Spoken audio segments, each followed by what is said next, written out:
Andray anjara amin'ny fifidianana izay ho filoham-pirenena amin'ny taona 2024 kosa ny antoko PSD na ny Parti Social-Démocrate izany no anisan'ny votra moa nandritra ny zakabe izay nataon'izy ireo tetsy amin'ny Colbert nandritra ny roa andro ka ny faran'andro any.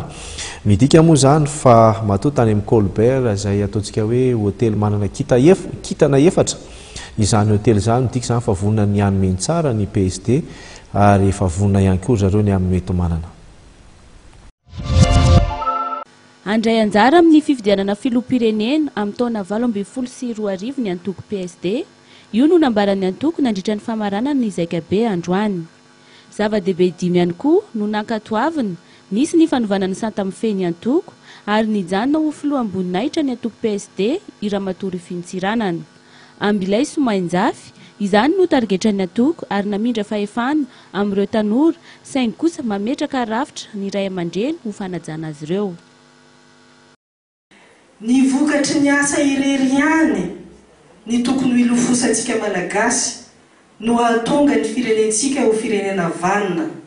Alavirintsika toy ny fasambao izay fitsetsefana ny atsembohan'ny hafa ny ataontsika hoe kolikoly sy ny fanodinkodinana ny fananam-pirenena. Tepoka fahatelo, tandrovana mandrakariva toy ny anak'Andriamaso ny firaisampirenena na unité nationale izay ny matimatesan'ny filoha Tsiranana.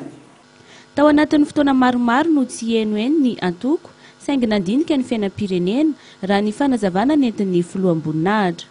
Tsy nangina ny antoko PSD fa zany hoe nandinika ihany koa satria moa hitanareo misy andro itenenana misy andro tsy tenenana. Zany hoe zany ary koa mbola manomana zavatra maro zay ka tsy dia mbola beresaka loatra. Napetraka ihany koa ireo lehiben'ny antoko any amin'ireo faritany miisa enina eto Madagasikara. Raha tsy ahivina dia ny filoha Tsiranana no filoham-panorona ny antoko PSD sady filohan'ny Repoblika voalohany. Manaja ny firaisam-pirenena sy ny politika ihany kibo ihany koa ny antoko.